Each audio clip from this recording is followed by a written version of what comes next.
All right, everybody, welcome back to the #1 television show in the history of the universe. I am Brian Lee Durfee, author of The Forgetting Moon, The Blackest Heart, and The Lonesome Crown, all three books published by Simon & Schuster's Saga Press. Now, today I'm going to be reviewing Essex Dogs by Dan Jones. This is a new book that just came out this month, and historical fiction, kind of like Bernard Cornwell or Ken Follett or, any of those people, Con Iggulden. I can keep naming people, James Michener, Colleen McCullough. I think there's a lot of Wilbur Smith. You get it. You get what historical fiction is. I don't think I need to explain it. Dan Jones, he used to write a lot of historical nonfiction. Like, he's got a whole set of books about the Plantagenets. I don't know how to pronounce that, but the Welsh English lords from the whenever that used to run the War of the Roses or whatever happened then. I don't know. And then he's got a lot of historical nonfiction about the Crusades and the Crusaders and the Knights Templar, all that stuff. This is his first ever novel, so I was interested in reading it because I kind of read a couple of his other ones. So let's talk about the cover first, because I like graphic design and cover illustration. This cover is pretty cool. It's got like a banner in the background, like someone's heraldry or someone's flag, and then with just the big bold stuff over the top of it, with the crosses and is those up, down? I don't know what the fleur de lis, because they're invading France. I guess that's why they've got that. Well, there's a cross and a fleur de lis. So we got the represented from the New Orleans Saints and from Christendom. Anyway, the book is about the war, the 100 Years' War that starts in 1346. Well, there's a map in here too, so that's cool. So we get a map. Of the Normandy coast and Portsmouth, England. I've been to both the Normandy coast and Portsmouth, England, so I can relate. Now, Dan Jones, in the afterword to this book, says he got the idea to write this book when he was having dinner with George R.R. Martin, the dude that wrote Game of Thrones, and they were bouncing ideas back and forth, and he's just like, for some reason, I got this idea of these guys that would end for a novel set in the 100 Years' War, and then he's like, it didn't fully take shape until one day I was visiting the Omaha Beach in Normandy, where the soldiers in Saving Private Ryan and World War II, they stormed the beaches of Normandy and all that. And he's like, I was there, and then I got so this is how I'm going to do the book. And he does. He starts this book out. It's very Saving Private Ryan-esque, circa 1346, where we get a lot of big ships emptying off little boats full of soldiers that are rowing. These guys are rowing towards the Normandy coast to invade France.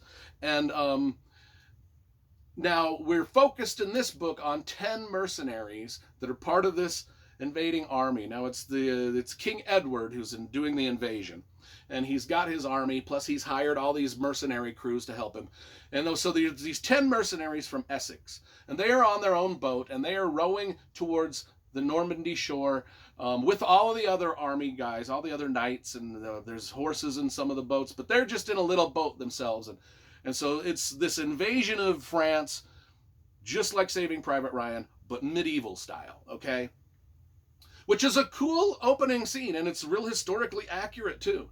And so these 10 guys are led by a dude named Loveday.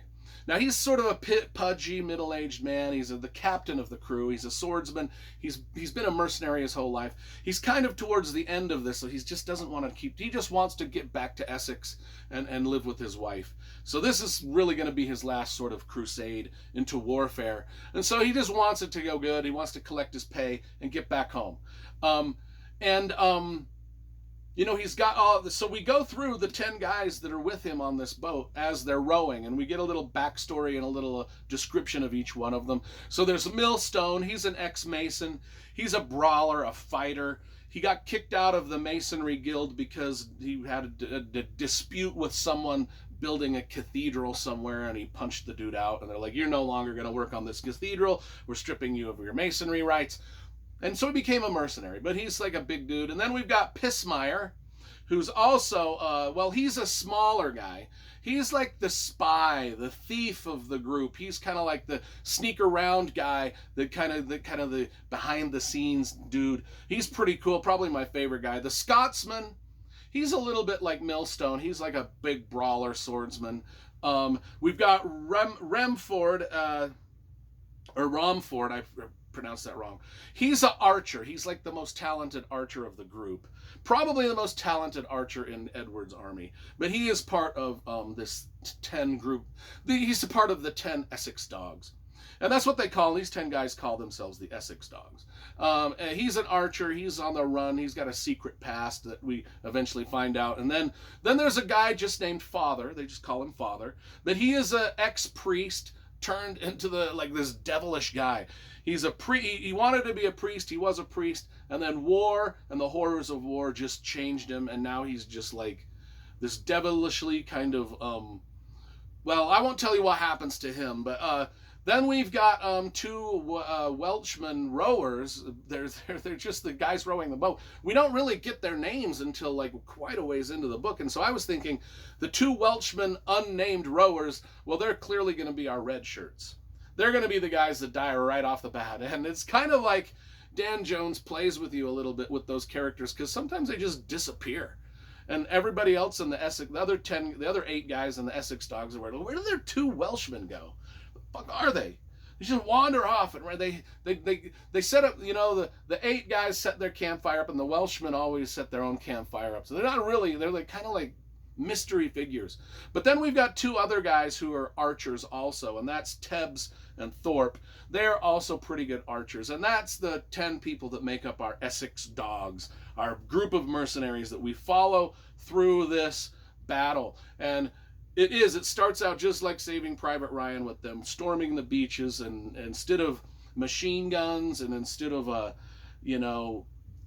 rockets and landmines that they have to dodge, it's crossbow bolts and arrows, and then it's just like that. And they get onto the beach, and then they have to keep invading into France, and that's what basically the book is. There's no real plot to it. You can tell that it's just basically this quest, this troop of mercenaries going along with King Edward's army from place to place, fighting. And you just don't know if any of them are going to die. You don't know which ones are going to survive to the end. You don't know if there's going to be a sequel to this. There's a lot of things that are happening, and a lot of it's got its grit and its grime and its blood and its guts. It's very well written. I would say, though, that Bernard Cornwell has a little bit of a better flair for words and prose.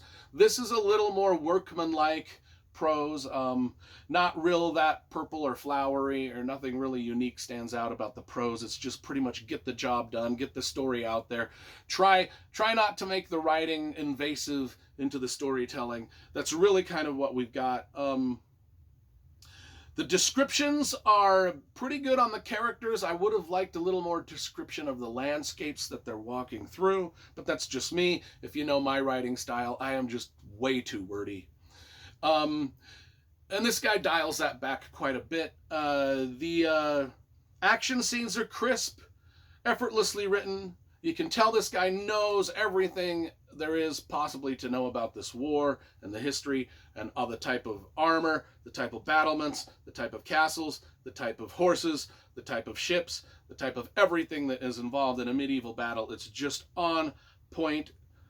5 stars for that. But let's give this a review. I'm going to give this a solid 8.5 out of 10.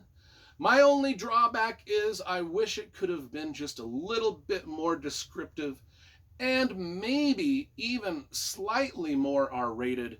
I think that the blood and guts factor, though they are there, is a little dialed back a little bit for some of the stuff we're seeing. Although, I will say, there were a handful of very poetic descriptions of warfare and the grit and grind that go with it. Maybe I should take that back. But anyway, an 8.5 for this, and I'm looking forward to perhaps there being a sequel, because maybe these guys make it through, maybe they don't. I don't know. You have to find out.